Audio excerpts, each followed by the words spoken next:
In what may become one of the biggest child molesting cases ever on record, 7 nursery school teachers were arraigned today on more than 100 counts of child molestation. The accused include the preschool owner, 76-year-old Virginia McMartin, her daughter, and 2 grandchildren.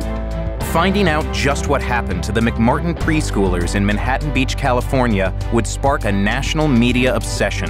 A case which has shocked much of Southern California and caused a lot of parents to worry about the safety of their children. Setting off a panic around the country. In alarming numbers, preschoolers have been exploited. Could it be your child? The media blitz demonstrated unstinting belief that this had happened. It was sensational and lurid and seemed to always be expanding.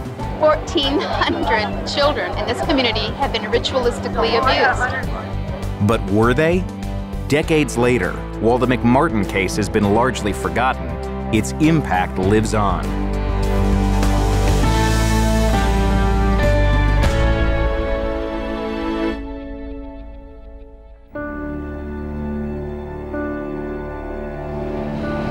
The McMartin Preschool in Manhattan Beach, as it looked when we photographed it discreetly just 3 weeks ago.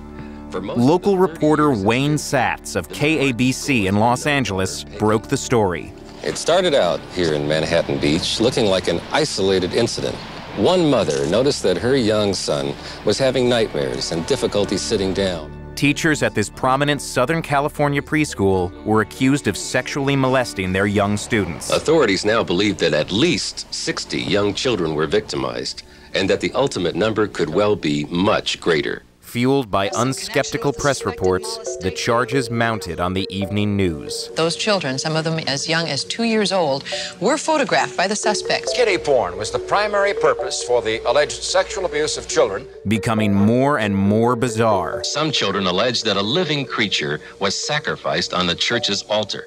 The truth about Satanism is they truly do use blood, and they mix it with urine, and then they also use the real meat, the real flesh. This is what makes Satanism true, and this is what 1,200 molested kids in the city of Manhattan Beach have told the Sheriff's Department. Most of the allegations had been made here at Children's Institute International, CII, a child abuse prevention center. At the request of prosecutors, CII social worker Kee McFarlane and her team had been videotaping interviews with the preschoolers. Using puppets to encourage the children to reveal what happened, the therapists were able to unlock the horrible secrets of the McMartin school. Virginia McMartin, her daughter, 2 grandchildren, and 3 other teachers were ultimately indicted on more than 300 counts of molestation.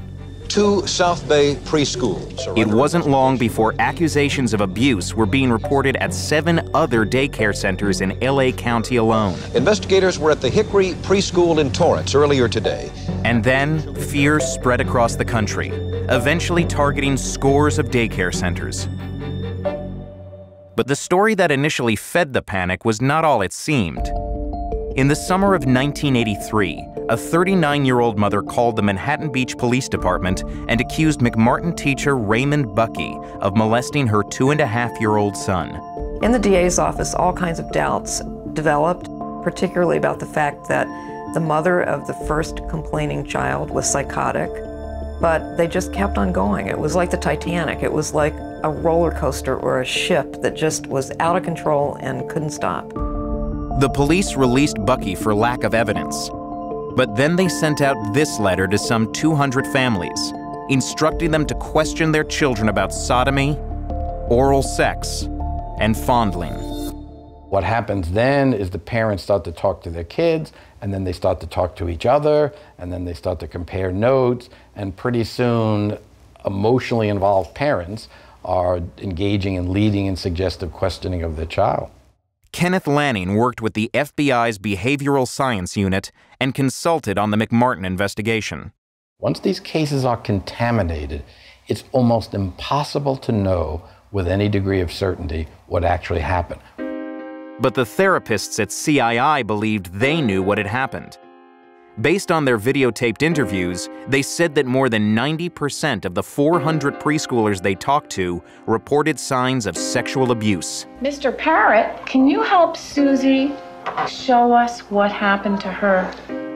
The courts immediately sealed CII's interviews with the McMartin children. But the CII therapists shared demonstration videos like this one with the press and discussed their findings on television. We have heard it 100 times or more from children, the same things, the same games, the same descriptions. I can't say that I ever saw a videotape where kids said this happened to me. Never of their own account, spontaneously. The interviews are upsetting to read because essentially what happened is the therapists unintentionally coerced the children into fabricating stories of abuse. Richard Beck wasn't even born when the McMartin story first broke in 1984. Fascinated by the panic that spread across the country, he has been researching and writing a book on the case for the last 2 years. You have interviews that will start off with a therapist asking a child whether they had ever played any naked games. At McMartin, this was a huge topic, was naked games. And the children initially say no. The therapist, though, didn't accept those answers. So then they repeat the question. And then they repeat it again. Eventually, the children realize that their interview is never going to be allowed to end until they start giving the interviewer the kind of answer that she wants to hear.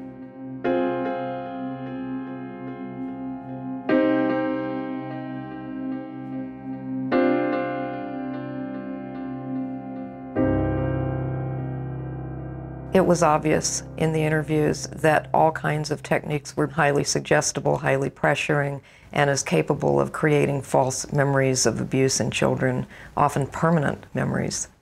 Kee McFarlane is no longer with CII. She declined our request for an interview.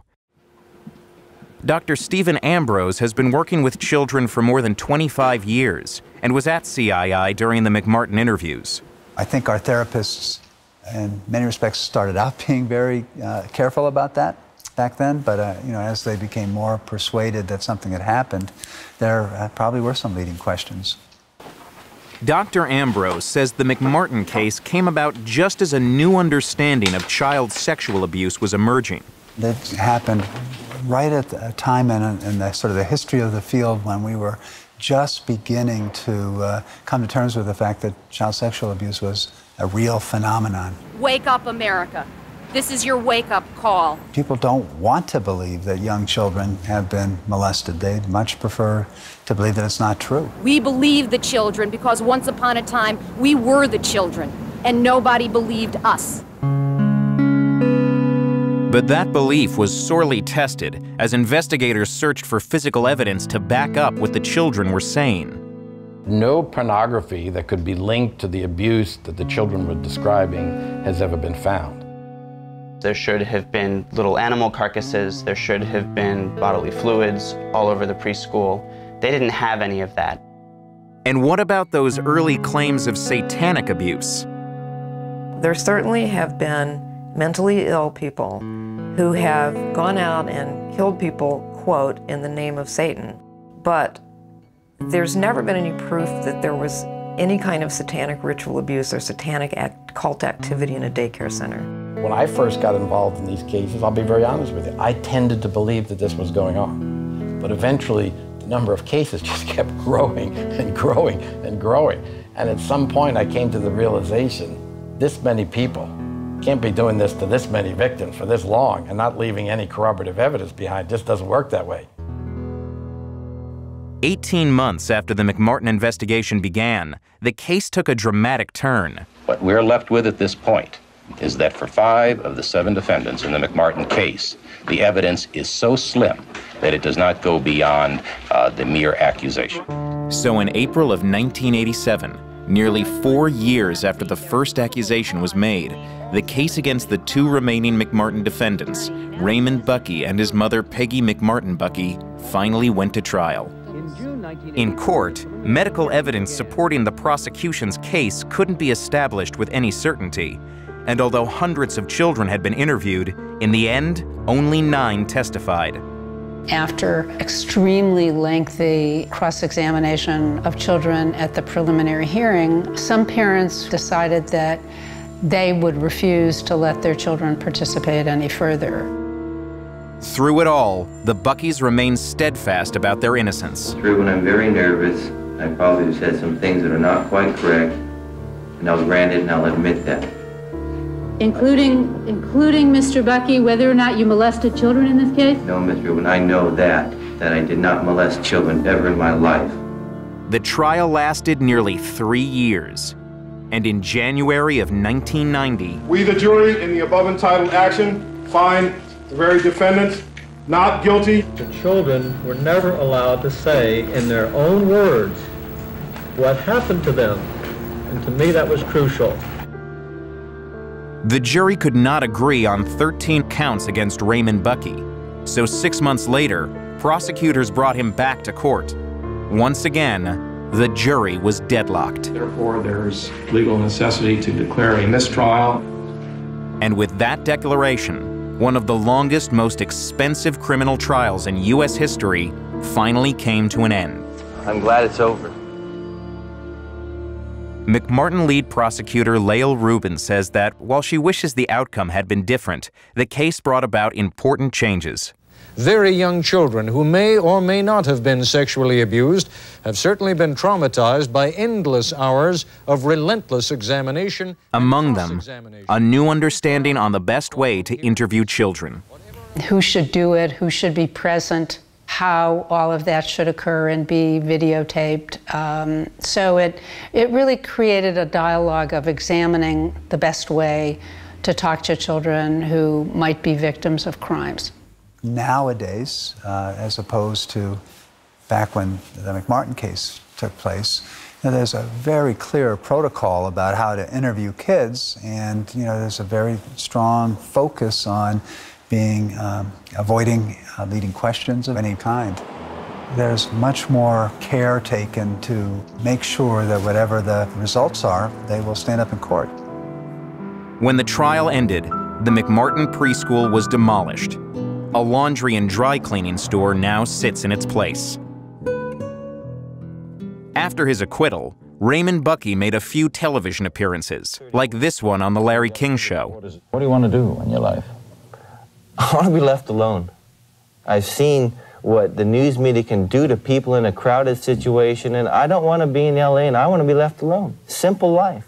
For Raymond Bucky's defense attorney, Danny Davis, the impact of the McMartin case should never be forgotten. It brings into focus that our American culture can do harm to our children and the next generation, to win at all costs, to have a great publicity run, to jump the ratings and make it for a day. Those are all adult aspirations at the sacrifice of children.